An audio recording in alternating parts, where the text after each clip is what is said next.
The HMS Proserpine of 28 guns. Wrecked in the Great Storm of 1799, this is the story of the loss of the HMS Proserpine and the survival of her crew and passengers. The Proserpine was a small British frigate originally built in Sheerness Dockyard in 1777. She measured 120 feet on her gun deck and carried 24 9-pounders plus several bow guns for a total armament of 28 guns. She had a complement of 200 officers, seamen, and marines. In 1799, HMS Proserpine was under the command of Captain James Wallace, who'd been her captain for close to 1 year. That January, while stationed in Yarmouth, the Proserpine received orders to take on board Mr. Thomas Grenville, Foreign Secretary, and make sail for Cuxhaven. Thomas Grenville was the second son of Prime Minister George Grenville. He'd been a member of Parliament for close to 20 years and was a member of the King's Privy Council. At the time, he was taking HMS Proserpine and his retinue to the courts of Berlin, where they'd be meeting with the King of Prussia, Frederick William III, to discuss various terms of the agreement that were ongoing during the War of the Second Coalition. HMS Proserpine sailed in company with the packet ship Prince of Wales under Captain Dean. At the end of January, the ship carrying 2 pilots reached Helgoland Island, where they took on a third local pilot. On account of it being a fine day with a light breeze, the two ships proceeded further inshore towards the river, where they intended to anchor near the first channel marker. However, as they made their way inshore, they discovered that all the buoys in the river approaches had been taken up, so they anchored for the night a bit further out than they had otherwise intended. The following morning it was another fine day. With the tides on the rise, all the sandbanks were visible. The pilots, knowing their marks well, were not fazed by the lack of buoys, feeling they could pick their way in through the sands. The Prince of Wales was signaled to take the lead, and the two ships began to make their way up the safe channel for Cuxhaven. Late that afternoon, when the vessels were about 4 miles from their destination, it began to snow. The weather becoming so thick, they were obliged to anchor once more.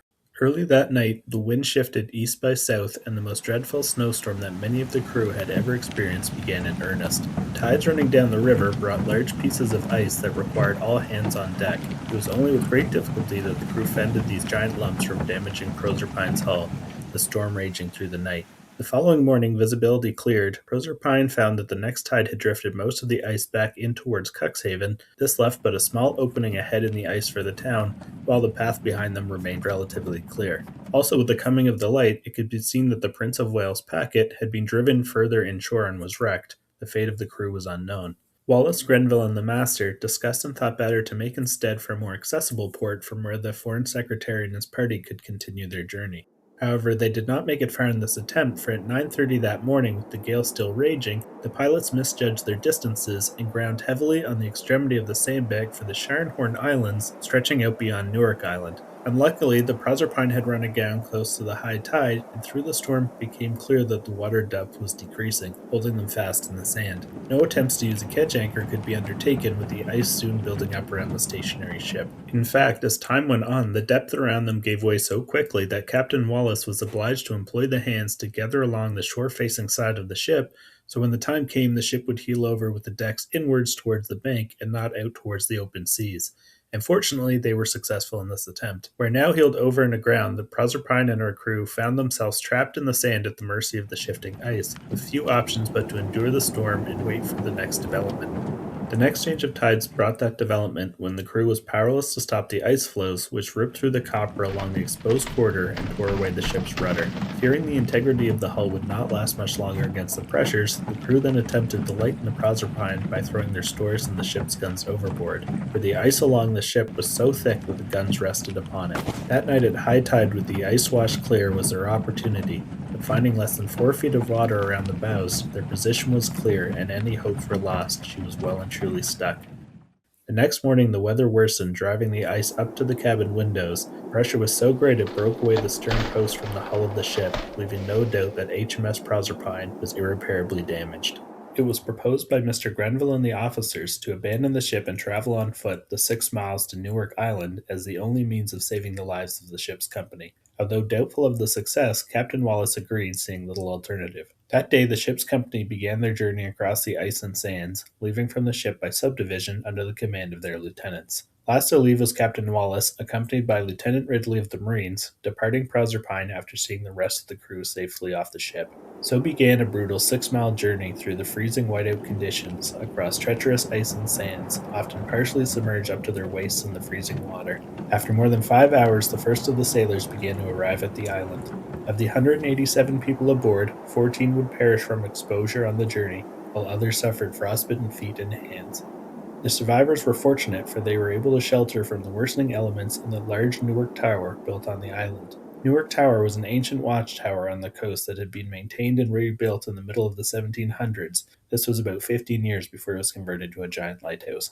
The snowstorm continued without intermission for several days until the night of the 5th, when it began to moderate. The next morning, First Lieutenant John Wright and half the officers, with Mr. Grenville, Mr. Wayne, and Mr. Fisher, secretary to the embassy, along with 3 messengers and local fishermen as guides, set off and providentially arrived at Cuxhaven after another dangerous trek through the sands and across ice floes, every bit as dangerous as the trip from the ship to the island. Of the crew still sheltering on Newark Tower, without any knowledge of the fate of the others, it was a few days later that 6 stout lads, including Mr. Anthony the master and Mr. Kent the surgeon, decided to return to the wreck to salvage what they could. That day a squall blew through again, and the party never returned. They were presumed lost, for the next day the ship had vanished from the view of the tower. It would be 2 more weeks of short rations and the cold for the crew stuck on Newark Island before the conditions were such to rescue them, and they were brought into Cuxhaven 3 weeks after the loss of Proserpine.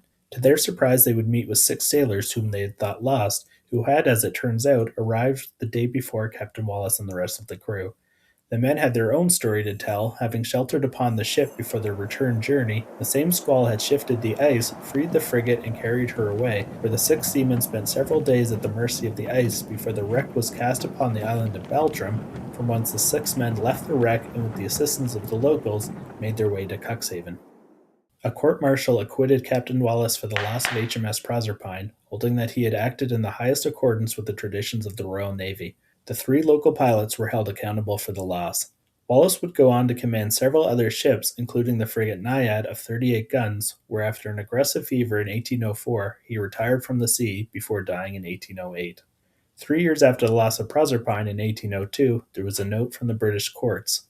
The Honourable Mr. Grenville is awarded £1,086 from the Treasury for his personal losses sustained with the loss of HMS Proserpine. The regular seamen, who would also have lost all of their personal belongings from the ship, would receive nothing.